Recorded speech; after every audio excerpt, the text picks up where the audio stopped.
to the latest show. And today we are going to be going over questions that I have been asked by people, um, specifically in order to deal with.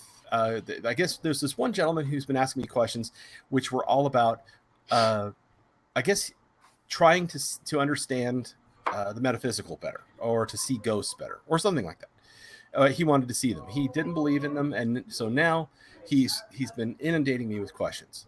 And behind the scenes, you have no idea how many questions I have been answering, because it's absolutely incredible, the number. And I got tired of it after a while. And let's see, hold on, the show is on right now. So, it's a lady who'd been asking me for help as well. I was like, the show is on right now. And so, yeah, one of the questions was, and this one's a fun one. I see. I didn't want to field all these on my own on the show, because it's not as much fun hearing from me. And some of them leave me like Jerry Lewis. I'll ask a question like this, and I have no idea, because it's not like something that you spend time. You sit there and you clinically ask a ghost, like, does time pass the same for you? And I almost can imagine Peter Venkman coming up behind Egon. It's like, why are you asking those questions, Egon? Does he look like he's ready to answer? And then with Ray, it's like, get him. It's like, I don't know. So one of the questions that was asked was, does time that looks like to affect them? So I guess he's not a Native American speaker. So, okay, does time look like it affects them, ghosts, or anything metaphysical? And I said, I'm not sure what you mean by this. I'm guessing you mean, do they age? And I answered, no. And in some cases, looking old seems to be a choice, as with my grandfather. When he returned, he was able to look in on me when my eldest son was born, and he looked young, and then changed himself to look like I remember him. So that kind of thing. So I guess it's what they want to look like. And then he says, okay, indeed, it was not very well explained, but time is a tricky thing. I'm not thinking about aging or their appearance. I'm thinking more like bending time at will, but not affecting the physical world, more like their own or their world. Now, that one's one of the questions that had me doing this. Okay, has that ever come up with you, Joel? No, but I thought about it. I have thought about it, because I would imagine time for energy entity could be a little bit different. I imagine that they might be able to experience reality on a multiple dimension. Yeah, but specifically, he wants to know if they can bend time. Ooh, I don't know. Maybe. I mean, it's not out of the realm of possibility. I tell you what. When I go to the other side, I'll come back and answer that question for you. Yeah, that's what who said? Houdini said. Oh yeah, if I can come back, if there's any way for me to return, I will come. And there's a whole bunch of rules that you suddenly get saddled with on the other side. It's like, I got to go back. It's like, you may be an escape artist, but bitch, you ain't getting through here. Yeah, I mean, I would imagine to a certain extent there might be some sort of temporal shift that entity that's made out of energy can accomplish. I'm sure it would not be the easiest, and I'm sure it would come at a great cost. Okay, and then he asks, can they affect energy directly? I guess he said, imagine that you have a candle and they suck out the energy from the candle. If so, do they have any changes? And I did a vague response. I said, I have seen them directly affect energy, drain batteries, make house lights flicker, snuff out candles, turn off appliances. The last part of what he said, I don't get it. It's like, if so, do they have any changes? And he said, after they dry a pack of batteries, odd statement, do they look more concentrated, less blurry, bigger, more solid? And okay, so My part is when if they start vampiring energy, hell yeah, okay. You just let them reach Saiyan 1, and it's time to start putting on the you like you mean it. Otherwise, you know, you're just gonna stand there and be dumpling man and let them punch you in the face. I think I would imagine that that's part of the reasons why they do that is so they could bring the energy into them, and then they would use it however they want. I mean, that's what we see when we look at videos or we hear documentations about people going out and doing investigation. They put those matrices out there so they could get that energy so they can communicate, and that's part of the thing. So yeah, I think when they do siphon energy, they are siphoning energy for a specific reason, either to communicate or to affect the physical realm. Maybe that's how they rewind time for a little bit. But There's an app. That what? There you go, right there. What? that was it. Kind of tied into the first part, the first question. Yeah. So I want to apologize to viewers. When I was in 7th grade, I had a root canal done because I knocked a tooth out of my face, and 3 years ago, it failed and it had to be removed, and I had a stay plate, and that stay plate broke. So now you get this. So I don't think anybody worries distracting. About it right I do. It's a little distracting. People are going like this. Joel lost a tooth.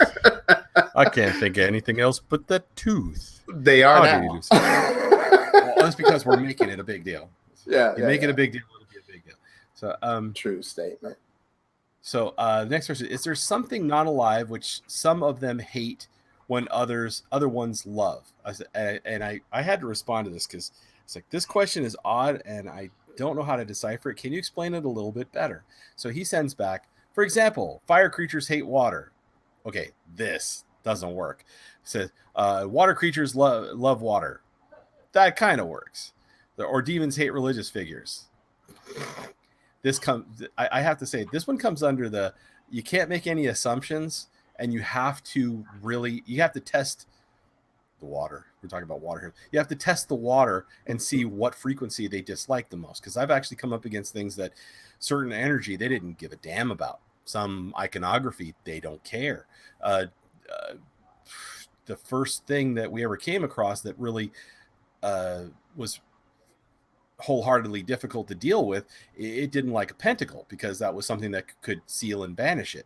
But there's very few universals that I can think of. Like you can say, oh, well, some demons hate holy water, but it's got to be properly prepared.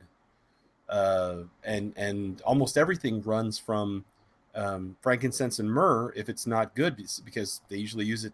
They usually drain energy from people, and that sort of cuts it off. It makes it so that the atmosphere can't be siphoned.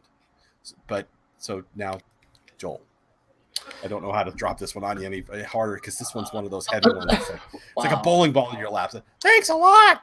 I don't even know I don't even know how to answer that one. I've never seen anything that had a certain affinity to something or other. I've never noticed that. So, air spirits love the air, and I've seen that, and they love messing with the dirt. And I've seen that too. Making dust devils and such. Yeah. But I mean, like, have a love where they siphon energy off of something, or I haven't seen that. Well, yeah. The only thing I could think of is if you give an offering to something, you're gonna do it within its. Usually, that's usually like a symbol that represents that. I've never known anything to like love something like that or not. Just because they said something that's not living, right? Is that well, that's specific. He's talking about he says he lumps everything under ghosts, which is kind of limiting. But he also mentions fire creatures, like for instance, like let's say elementals. They don't get canceled out by each other's energy. It doesn't happen that way. They don't get canceled out. Like that whole opposition thing is kind of crazy. Like light opposes dark and fire opposes water, and so if you're talking about ghosts, like things that were living once, then yes, whatever they loved when they were corporal, then yes. If you're talking about a non-corporal thing, then not so much that I can think of, unless they've been around for a while and experienced things through sensing through a living being. That's I mean, I can't think of anything else, you know. It's such a particular thing that it's something that we don't really deal with on a case by case. Let's see. Then he asked, what would make them want to appear to a normal person? Loneliness, hate, love, boredom, carelessness, fright, protest, amusement, protection, defense, hunger, lust, greed, impatience. This was long. Helplessness, I guess. And when they do they feel different in some kind of way? What kind of way? Stronger, weaker, peaceful, etc. Some of these questions that they require books to respond to. So that's why I've kind of been slowing down on this. I answered all you mentioned and almost any other reason you can imagine, including their internal image of themselves, that I could usually feel their emotional state. But it's like I said, the last part of your question, I cannot really understand. My apologies. And then he says, I'm trying to amalgamate here some of your previous information. Let me put this scenario. I haven't read the scenario yet. So, okay. One person was alone his whole life until he died. Wow, that's horrible. He became a lonely ghost, always wanting to have a living friend. Must be Casper, since that was his regret. He became attached to a house. A new family came into this house, and the ghost, trying to fulfill his wish, begins to appear in front of a little child who takes him as his new friend. Being recognized as a friend makes him stronger, yet peaceful, and once the child is an adult and leaves the house, the ghost passes away. Trying to get a scenario from my limited knowledge. I don't even know exactly how to quantify any of that. It's the first time I read it. So I think he just said it himself. I think he answered his own question in that. If you had somebody who was living, who was looking to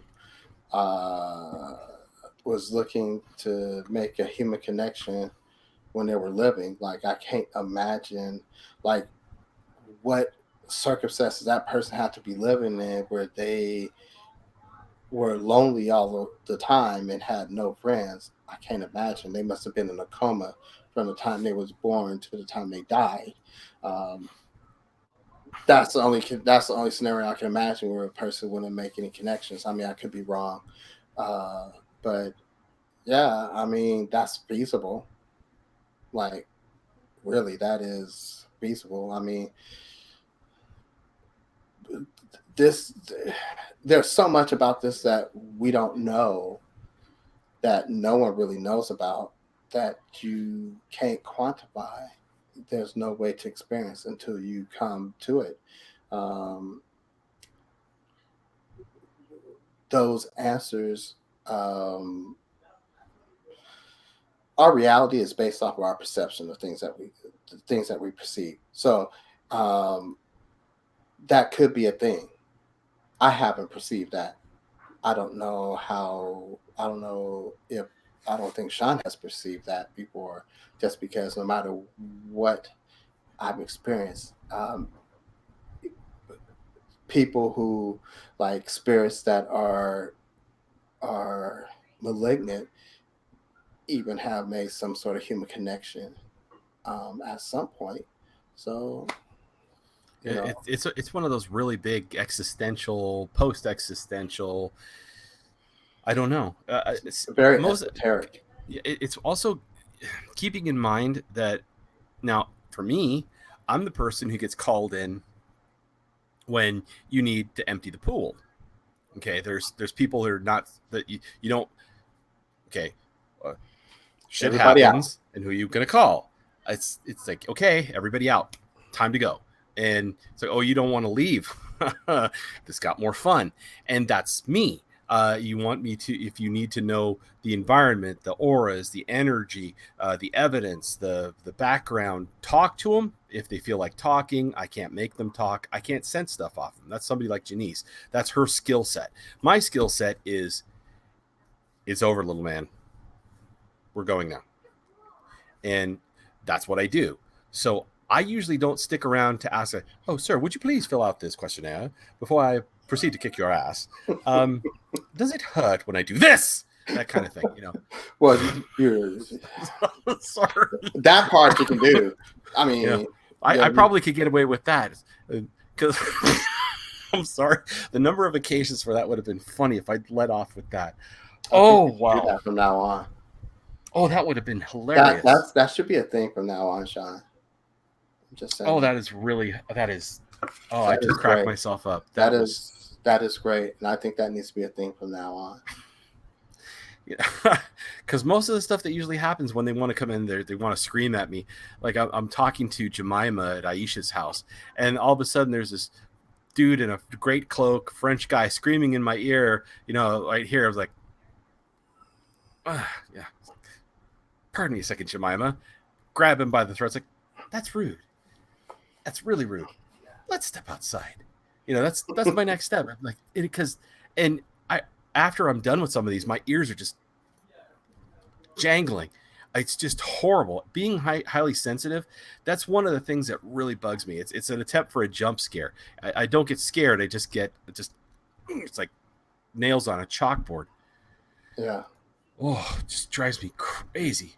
Oh, Okay, God. so then this guy asks, now apparently this is a problem that his friend was having. Says, I told him, as for your friend, bring in a specialist or a psychic, have them look her mother and her over, check their auras, and then have them scan the house. I mean, this is standard. This is what we do. I mean, this is what you do. You know, Yeah. you go and look around. And if something's hiding and causing mischief, it's better dealt with and left alone. Better safe than sorry. So then he drops the bomb. I haven't even addressed this one. I'm going to let you do it first because he says, well, how can you know if someone is indeed a specialist or just a phony? My dad is supposedly one of the most powerful Reiki masters in the world. I'm quite skeptical since the scientific research and papers about Reiki have come out as inconclusive to no different to placebo. Would it help or something? Wow, I am just okay. Dropping that one on you because I don't even know what Wow, to say. thanks. So, as a Reiki practitioner, I would have to say that when you're dealing with Reiki, one of the big things about Reiki is, and it's kind of hard to quantify because Reiki is not going to be like a one and done thing like most people think. Most people think that Reiki is like you get it done and you should be fixed. It's all done. That's it. One treatment. It's not how it works. Usually you have to do several treatments, and then after you do those treatments, then what you're looking at dealing with is there needs to be a lifestyle change because they're just rebalancing the energy to help promote healing. And so you have to be able to, you have to dedicate it to it, you know. Oh, hold on a second, Annie. I actually was a bouncer at a moving party in Rancho Palos Verdes for several years. Wasn't much fun. I didn't like doing that. This job is a lot more pleasant. There's a lot less puke on your shoes and a lot less people going, "Wanna fight?" Which that gets old after a while. As does people who get angry at puking. Have you ever heard somebody angry puke? It's hilarious. First 3 times you hear it, then after that you're going, ugh. But no, I'm more like a cop. I clear everything out and then set boundaries. A bouncer doesn't keep people out. They let everybody in and then go, yeah, you're gonna go, and I'm gonna put my fist through your ass, and that kind of thing. So, Yeah, I'm more like Sherlock Holmes than anything else because I gather tons of information. Sorry, go ahead, Joel. Where was I at with that answer? Yeah, so there's that part of it. Does it help? I've seen it help several people. I'm sure Sean can attest to it. There's a lot to it. It's a multi-layered thing, and it's going to help whatever needs to be done first to help get you to that where you need to be. That being said, there needs to be a sacrifice that the subject that's getting Reiki needs to deal with. And that's what I mean by when I say that there needs to be a lifestyle change. So, well, the first part of the question was, well, how can you know if someone is indeed a specialist or just a phony? So. I can't attest to that. The second half I can talk about because and I don't know if how that person is. I would have to say it's that you have to do your research just about with anything else. Just because we believe doesn't mean that you cannot be a skeptic. We are hella skeptical in our field because there's a lot of people out there who want to be the grand high poobah and that they go out and consort with everything under the sun, and aren't I cool because I summoned a demon type thing. Yeah, so I would definitely have to say do your research. Yes, your intuition. I like that. That was up there on YouTube. You just have to you have to be smart. I mean, you're in the world, so you have to be of the world a little bit. You have to do your research. You have to talk to people about it. Watch, listen to what they say. Usually you can hear the truth when they talk about it. But as far as who he said, so I'm going to try to look at you. Did he say his father? His father is okay. My dad is supposedly one of the most powerful Reiki masters in the world. I didn't know they rated like that. I never heard of rating about powerful. It's usually not like that. Like one is stronger than the other. What it usually is one knowledge base, and what one does. I mean, I guess you can do different things, and you can incorporate different types of knowledge, wisdom, and healing techniques to your practice, and that could change the results and is the openness of the person. I've worked on skeptics, and those skeptics were like, well, that was interesting, and I did feel something. So, I mean, I feel more relaxed. I don't know if everything's fixed, but I feel more relaxed. And the simple fact that they're relaxing is usually the first step into getting benefits from healing. So, I hope that answered. I hope I'm hoping because I'm going to append this so that he'll come and see these answers. But as somebody who was attuned one time in Reiki, okay, I already had healing abilities, and then this turned them to a higher level. And if it's not real, how in the middle of December in Northern California's rainiest time of the year, I'm normally quite warm, even when it's cool. But Joel, I swear that the heat level that came from that, I'm throwing. I had most of the covers already thrown off because I can handle a lot of cold. But you would have sworn that I'd suddenly become a 60-year-old woman having a hot flash. I'm just sitting there like, how'd I get up? He goes, couldn't sleep, huh? I was like, I'm freaking dying. I'm doing this and wiping sweat off my face. It's just dripping down my chin. Yeah. When I first started practicing Reiki, when I was first studying, before I got my first attunement, Melody couldn't stand laying next to me because in the middle of the night she would be like, oh my God, it was like the switch turned on you, and you was just, if you're too much, you stay over there. When I was doing body work to her the other day, I was rubbing her shoulders, and I felt I call it like the switch. I felt the switch kick on, and it was funny because she felt it a couple seconds later, and the pup got up as soon as she felt it, walked over, snipped her hands, looked at us, went around the ottoman, and laid back down. Like, okay, this is all right. So, Okay, so he says, with your answers, because there's been waves of these already. He says, I have a few more questions. A few. well, I guess we'll wait for those more questions. Here comes because now apparently he asked, can ghosts watch TV? I've seen them watching TV, but then he goes and asks, when they watch TV, the ones watching are always human related. It doesn't matter the content. Are they recently deceased humans, or can they see ghosts from all history?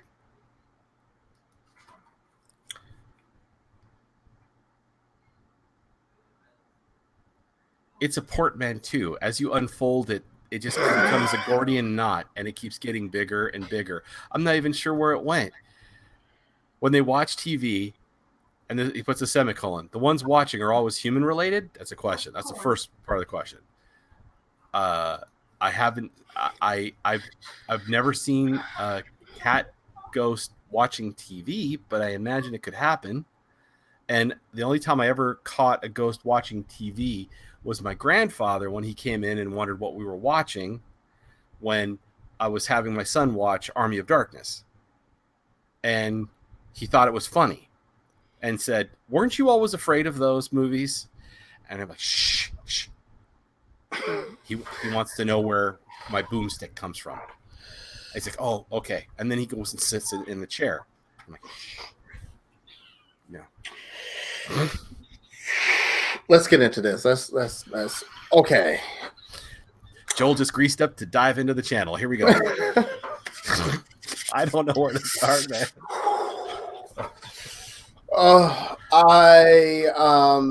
I've never noticed any. I have never seen any around. The spirits that have been around me, I've never seen them watching TV. Not like they sit down and watch TV with me or something like that. The things that I've noticed, like if there's an entity there, they might be interested to see what has got the mortals' attention and just to see what's going on.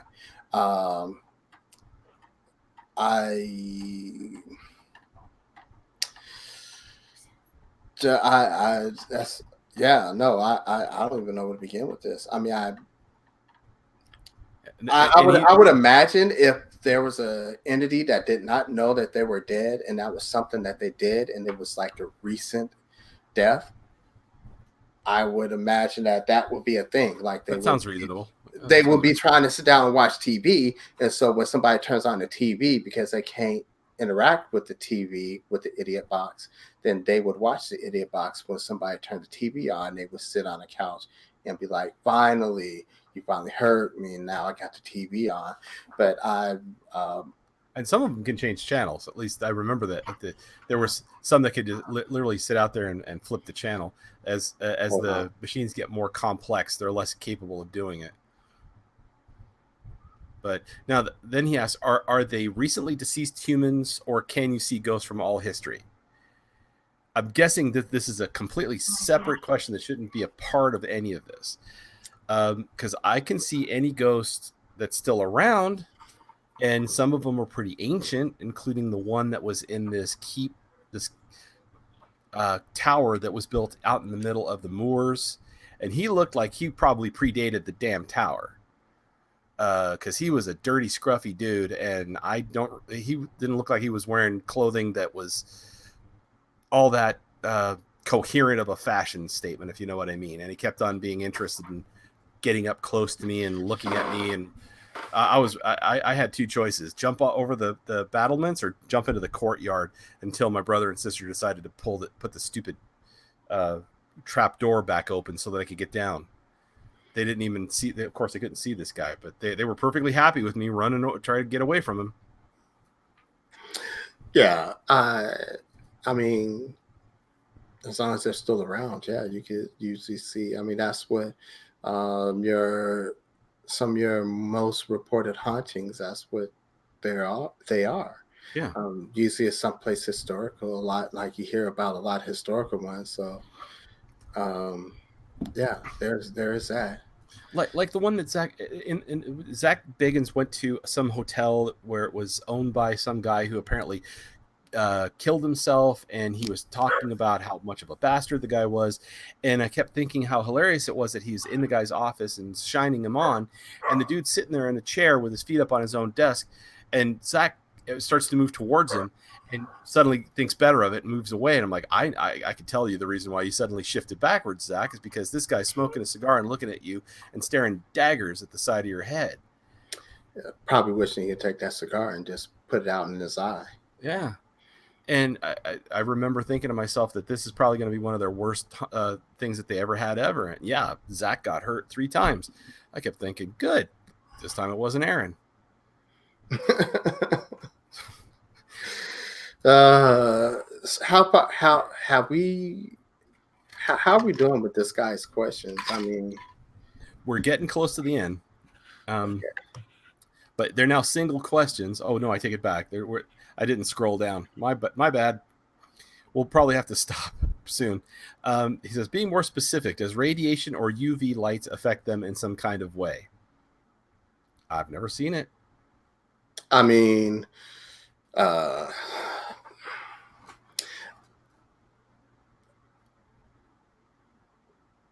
in full spectrum, I can see them better. In IR, I can't see them at all. Does radiation affect them? I would have maybe as an energy source, maybe if they could figure out how to siphon energy from it. Most energy that I've seen that they were able to touch was usually either magnetic, for like or static, or if there was a ley line nearby and they could go and feed from it. But that's all I get, and that's the reason why some of the older TVs, the cathode ray tubes, they could generate plenty of energy and talk through the darn things because they built up a lot of static. Yeah, that makes sense. That makes sense. By the way, the only one I can think of, but it's not really radiation. I love Karen's laugh. That was great. That was thank you, Karen. So, we should record that and play it during one of our jokes. You should hear when she's laughing so hard she loses her breath. She starts sounding like a monkey and she can't stop it. So, I would record that, but she'd get really mad at me. But it's really funny to listen to because the harder she laughs, the higher it goes and the higher it goes.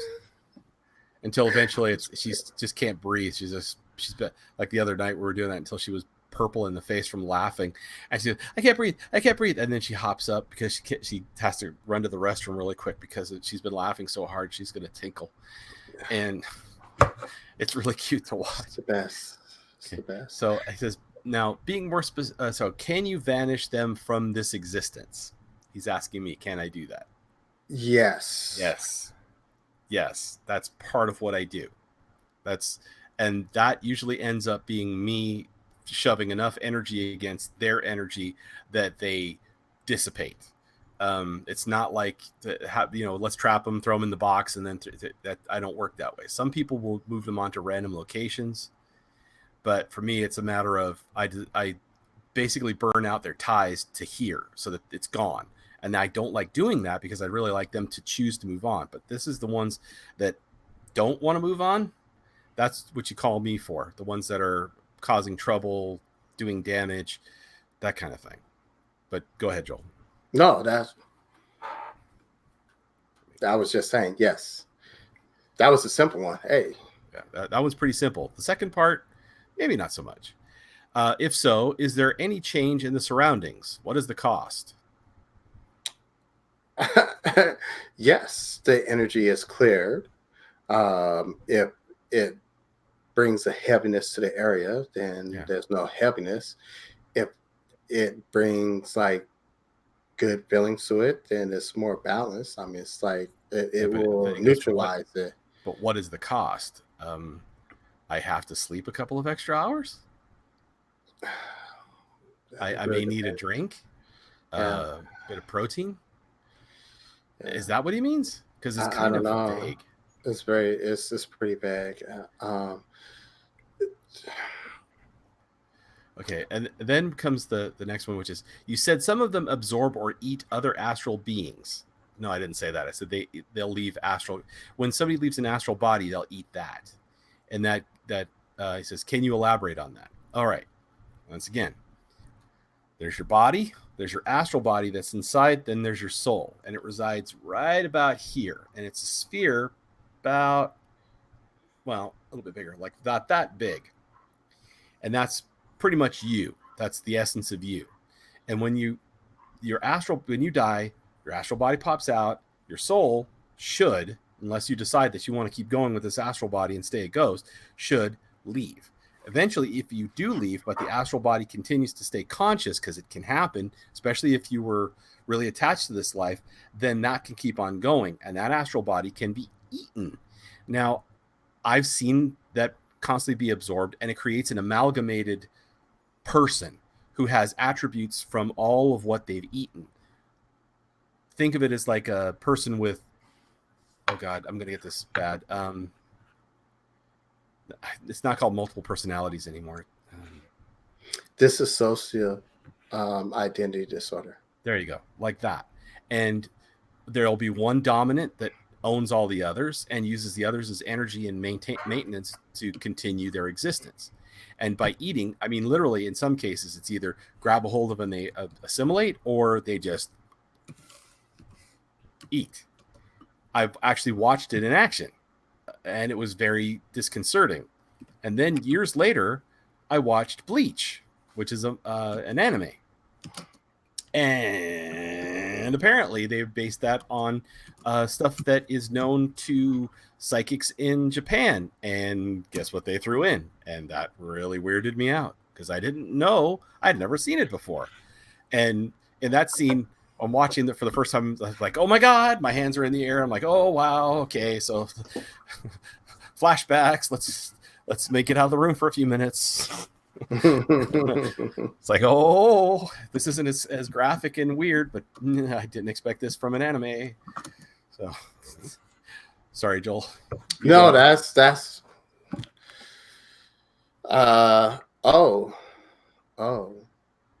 yeah, no, I didn't notice that at all. So like I don't have a tendency to see that kind of stuff. Usually I'll pass them on, dissipate that energy field, move on. So yeah, I mean, here you have it. He's the guy that could tell you to answer that.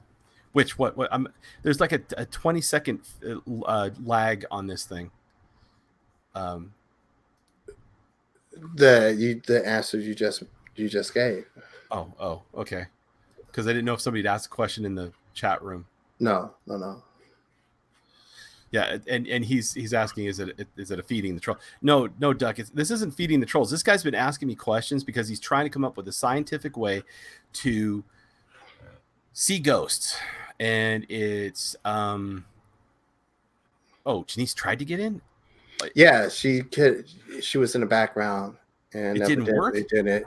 She was in the background, and she said that there was no way. It seemed like you didn't click her in. Like no, okay. I have right now. I'm looking at the screen with the questions on it, so I didn't see. No, Janice, give it another try. Because I unless I see it, I didn't. I mean, and I'm staring at a big screen for Gmail with all the questions on it. I do apologize. It wasn't on purpose. We're going back. I don't know if you noticed, but I'm going back and forth on the YouTube. YouTube. That's bad. Helpful. I'm trying to look back and forth on YouTube and in the studio. Because StreamYard gets limited over and over again.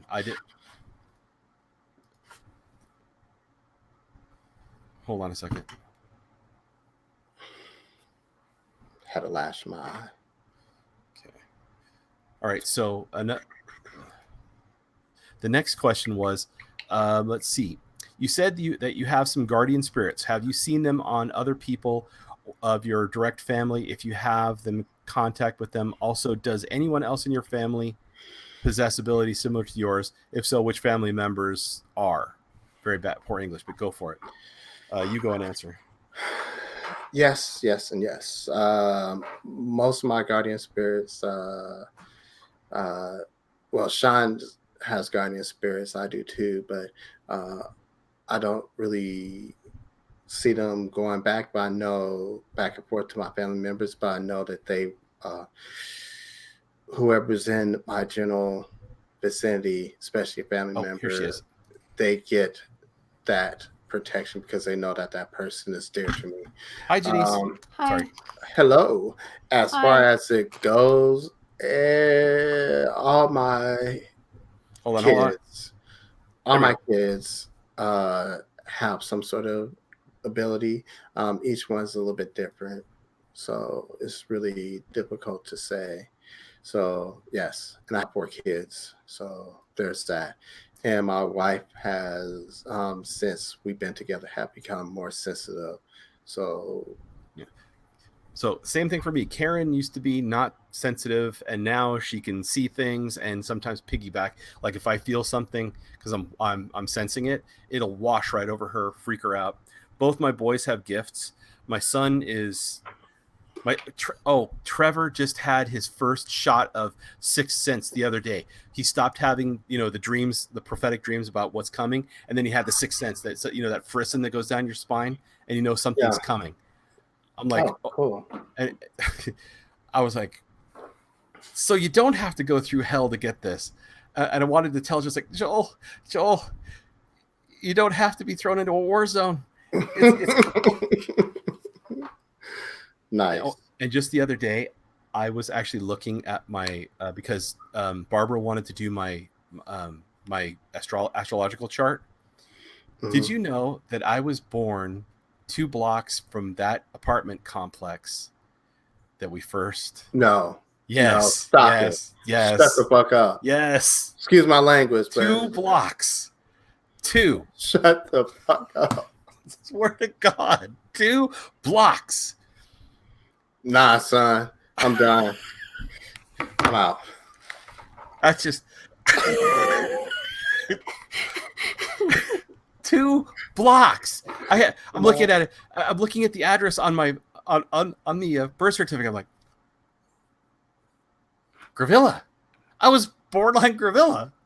Oh my God.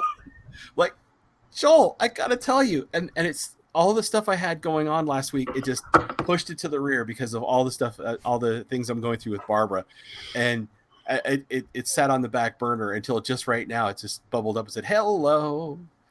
So, that's okay. So I guess did you hear the question, Janice? Because it probably will do this guy some good. I'm going to link him that. What was the question? I only heard part of it, unfortunately. Sorry, he says, you said you have some guardian spirits. Have you seen them on other people or your direct family? Yeah, probably should answer that one. I haven't seen guardian spirits on my family. My guardian spirits protect my kids. I haven't. So, also, does anyone else in your family have, descendants or ascendants possess abilities similar to yours? If so, which family members? Yes. I'm sorry, I'm such a jerk. Yes, no, it's on both sides of the family. It's on both sides of the family. But my mom's abilities were not exactly like mine, but she definitely had prophetic abilities, and her circuit was just knowing stuff. She didn't. Okay, she knew stuff, but she definitely saw stuff before she died. So that's a given. And then on my dad's side, I would definitely say that it was his mother that had the gift. But unfortunately, she was also schizophrenic. And what's the word that they manic depressive, because that's what they called bipolar disorder back in the day. Mm-hmm. So that was the other issue. But she definitely she had Kachina dolls all over her house to protect her. Does that answer your question? Yes, Joel. Everywhere. Everywhere. In every freaking room there was Kachina dolls. So now, everybody says dolls are spooky, and I think regular dolls aren't that bad, but Kachina dolls, they get me right there. That's where I draw the line. That's nope. It's like, I didn't realize. Well, I didn't really think about it until we had to sit down, and I thought about family and stuff. And and then I was like, oh yeah, she had a lot of kachina. Oh, that's right. Oh, that was for protection. Because it was just kind of like the whole, because when you're in it, you don't really think about it. And when you're used to seeing things but not being able to talk about it, you just kind of ignore it. So a lot of the stuff was pushed out of memory. But I remember sitting in her house and seeing somebody who wasn't alive in there a lot of the time, and I didn't really think anything of it. But when I think back to how those dolls felt, it just like, oh, this was for protection, and that's why she was so meticulous about where they went and whatnot, and where she got them from, because they had to be legit. They couldn't been. Anyways, sorry, she's very particular where she bought them from. They couldn't be made in China and imported. No, she would have been really mad. So, but no, she definitely had the gift. And then from what I got, when I did my meditations, I got more information about going back to ancestors. Like one of mine is like actually in history. So yeah, but yeah. So there you go. Well, not to be like a braggart, but yeah. Well, now on my father's side of the family, have all the spiritualism and stuff like that, the Santeria, and they prayed to not only to God but also to all of the saints, because that was a thing for them. It's almost voodoo in the way that it works. And they used to have iconography all over the house, including, and I still haven't been able to get an explanation for this. There was a picture of three men in a boat sinking, and they're praying really hard, and you see the Virgin Mary floating above them. And every time I asked my grandfather, he would give me this really wacky explanation. Wacky. And so I just never understood that. But on my mother's side of the family, she could sense but not see. And according to my elementals, they come from the Borthwick side of the family in Scotland. And so I must be one of the ones who can, from that. It's got to have been somewhere. I mean, somebody got these guys and said, hey, you're going to be my slaves. And I said, no, we're not going to do that anymore. So they had to have come from an ancestor, or I'm a monkey's uncle. So, I mean, it's the only logical thing I can come up with. And then he says, magnetic field, strong or weak, do they seem to affect them? If so, in which way?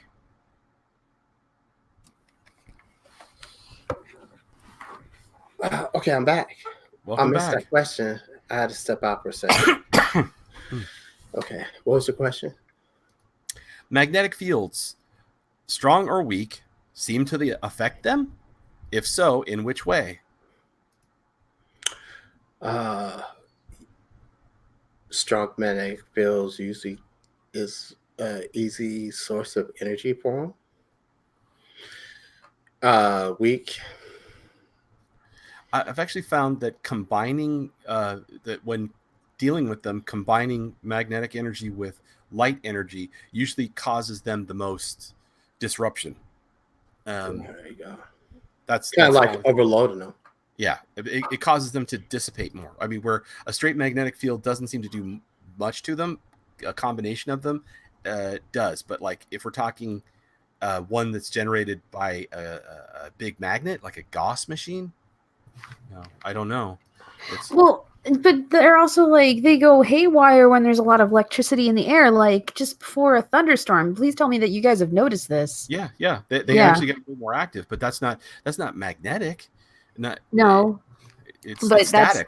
But but he did bring that up earlier when he was talking about different energies that affected them, and it was like two questions back, 3 questions back, right? Yeah. Because he had asked. But yeah, no, I know if there's a lot of electricity in the air and it's just before a storm is when like, because energy is so prevalent and it's easy for them to grab and use, that's when I notice that they get a little bit more haywire and a little more aggressive, not in a bad way, just hey, if you're not paying attention, I'm here, dude, pay attention kind of thing.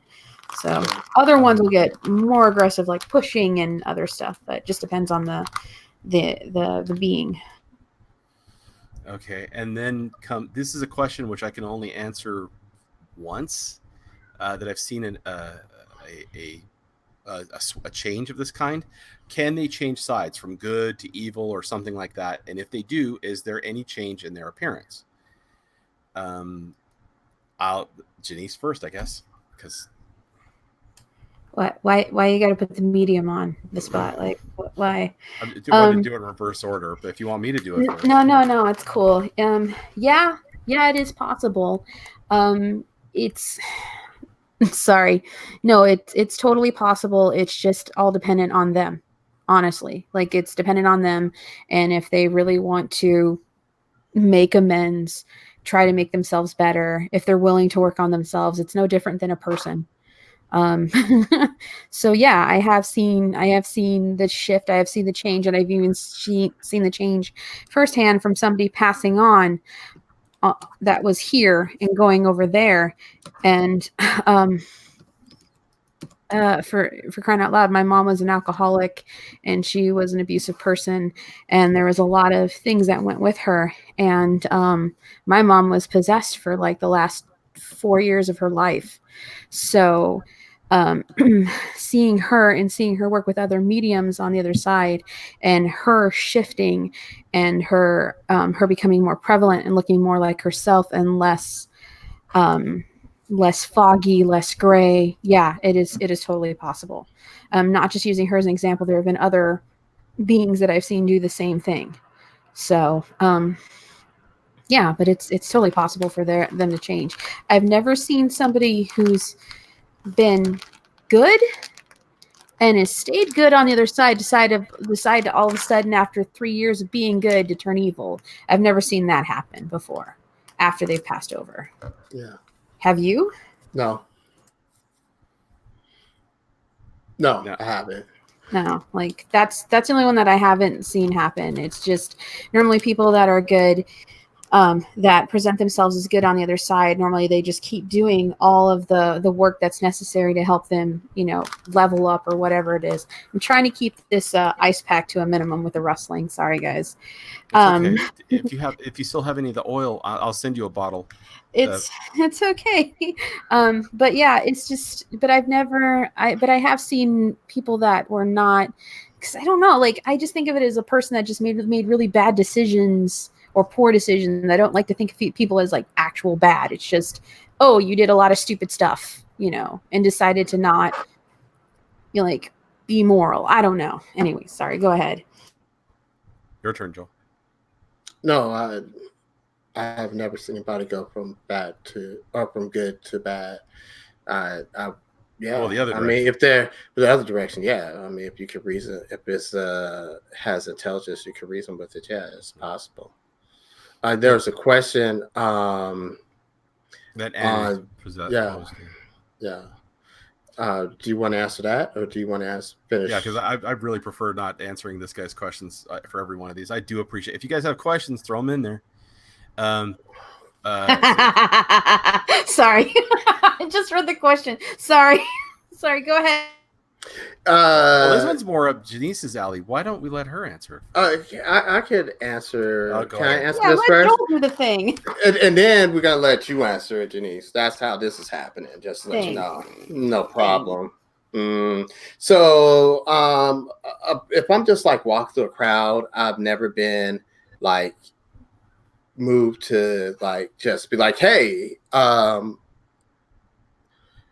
watch yourself in this situation. I've never had that in. However, I might have been walking past somebody or standing in a room, and then it's like I just start talking to somebody, and then for some reason we come up to a subject, and then as we come up to a subject, I might say something, and it'll be like something like when I say it, it's like, oh, that was very specific and kind of strange answer. Like I would impart some wisdom for some reason, and person's like, oh wow, but like that kind of instance I've had, not necessarily like a message, but some sort of wisdom to a person that they need to hear at the time. And I feel like usually like I've had that happen at my job a couple of times as a nurse, where for some reason, like I don't normally talk about this kind of stuff with my patients. For some reason, I'm with a patient and it comes up and then something's said and they're like, oh, well, thank you. I was kind of wondering about that. All right, Janice, you're up. Thanks. Um, thanks. Tag, you're it. It's yes, I have, but it's normally because I'm hearing one of my guides like, no, you can tell him. No, you should totally tell him this. No, you should, and then they like get more and more aggressive about, don't worry, just tell them the thing that they need to hear. So yeah, I've had that happen. I've had it happen when I was on the phone, because I used to do prescription refills on the phone, and I was a pharmacy technician, and every now and then I get pulled into a random conversation with them, and like there's like an inkling that it's okay to say the thing, and then go ahead and say it, and it's cool. So that has happened. Or yeah, even like just randomly meeting somebody for the first time and getting vibes off of them, and not knowing that they had a grandparent that had just passed on the previous week. I had no idea. And I was like, oh, like you get this like kind of feeling from this over in this direction. And I was like, and then I just point out like something that's tied to their grandmother, and I didn't know that's what it was. Like it was a scent. And yeah, like something like that. I've had that happen, but it doesn't happen all the time. So like Joel says, you kind of got to feel it out, because you just don't go out there boasting, or else, here come the men in the white coats. So come take me away. Haha. Yeah. So what about you, Sean? Well, I've had those happen, and where I was telling people stuff because I've suddenly felt compelled to talk to them about, and this is anywhere, even in the market. And talk to them and suddenly feel like got to tell them about something. But it's a mixed bag now, ever since I was introduced to AirMid, because now it'll be sometimes just talking to people and suddenly start to discuss something that they needed to hear, and I'll find out that they had a loved one passed on that they were wondering about, something that was very vaguely like that. And or fishy grapes. And then there's the other thing that AirMid will do, which is tell them about the fruit that they're getting. Tell them about the food they're getting. It's like, no, please, no. Now, okay. Do you know how to pick watermelons correctly? No, I've always wondered about that. Please don't make. Yes, okay. Now we got it. So now I'm Mr. Fruit, and I'm telling people how to pick the best yam, and I'm trying not to crack up because it's a thing now. I never expected I was going to be the potato whisperer. The greengrocer.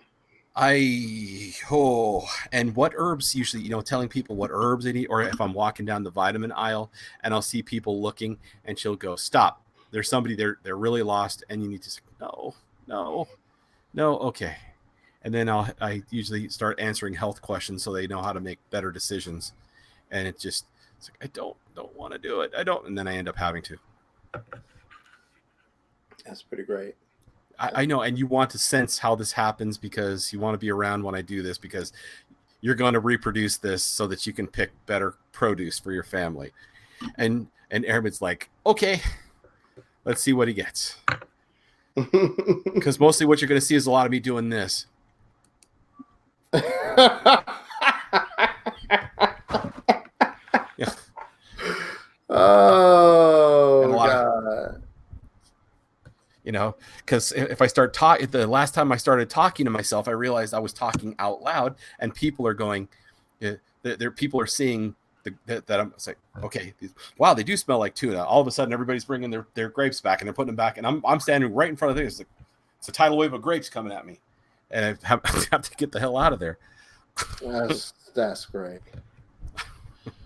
It's embarrassing, man. It's the best. But in fact, I get that way when it comes to people's selection of brewed goods, so like beers and stuff like that. I'll know what their palate is. I was like, listen, you should try this one. I don't get it. Why? I'm the beer whisperer. That's always great. Well, that's a hell of a step up from the yam whisperer. I'm the ghost that gets you drunk. I can pick you a decent yam. I can get you the juiciest. I better not say that. Yams. That's bad. Melons. Get the juiciest melons. Yams. Oh, look how firm this one is. The tastiest grapes. God. Gum this yam. It's gonna be perfect. Nice and sweet. That's right. Yeah, there we go. Oh God. Can I show you this eggplant? No, it's not like that. It's like the eggplant wants me to show you. Oh God. Yeah, that's the truth. It's like, No! say, this is a delicious eggplant. It wants to go home with you, or it's oh, these are good bananas, and here's me picking through giant pile of apples, right? And I pick up nope, not that one, nope, not that one, nope, not that one, and the guys who are unpacking the produce are looking at me like, right? And afterwards they go over and they pick the thing up and they're like.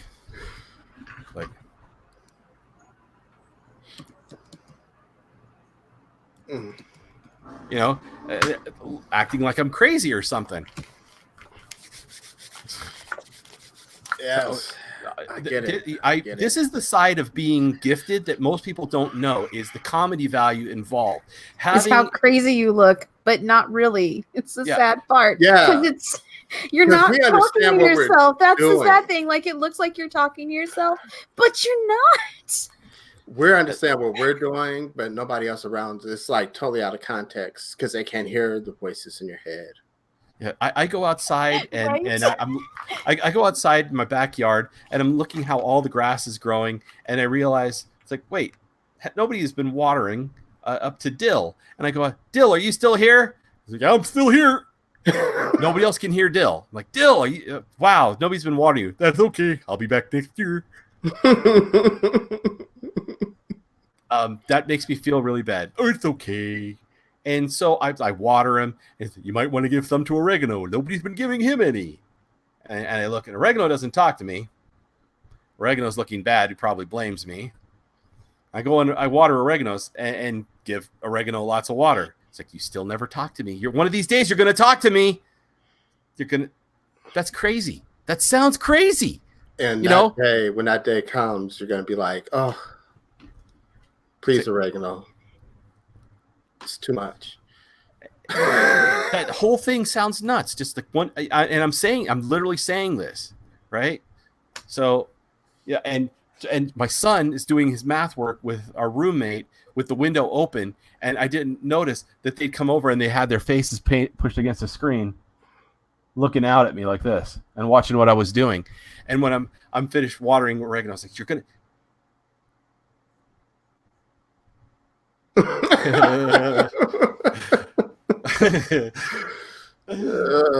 Yeah, that's the best. That is the best. Anybody else got any questions so we don't have to answer these other ones? And wait, enjoying this a lot. So can ghosts kill someone directly? If so, how? Not like draining them from their energy or depress them to suicide, but more like a quick killer. They can stop your heart. Duh. Sorry. Yeah, that's one thing that the Frighteners got 100% right. No, they can stop your heart. They can suck the oxygen out of your lungs. They can put pressure on your chest. They can choke you. It is 100% possible, but the depression part is also accurate. It can. Yeah. Sorry. I'm thinking about that woman in the bathtub at my friend's old place that Sean got to see that I couldn't see. So I can see her now, and it's disgusting. It's awful. But no, they can push you to suicide. They can push you with depression. They can do a lot as well. So I know that guy didn't want to know about that, but that is another thing that they can definitely do. So Oh God, that was the lady with that. They took her child and she committed suicide. So, are there more questions? I'm gonna have to go, huh? But no, this is where we wrap it up. There's a lot more questions. We're not going to do any more tonight. Next week we're going to be talking about pleasant things, entities, elementals, talking about things that are radiant and nice and good in your life that hopefully you're looking for, because looking for the bad things, there's a saying, you always find what you're looking for. And I hate to be the one to point this out, but you can get validation from the good things too. You don't have to go looking for the monster to poke you in the eye after you poke them in the eye. So, I'm not going to touch my eye. I'm sorry. So, do you see what Doxos said? nothing can do anything without permission. Silence is consent. I don't agree with that. Disagree with that. I disagree with that. I have seen them do it without. I have seen and people.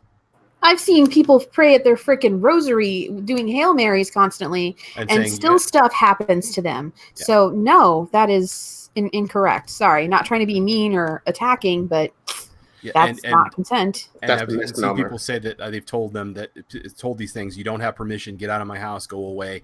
Get out of here.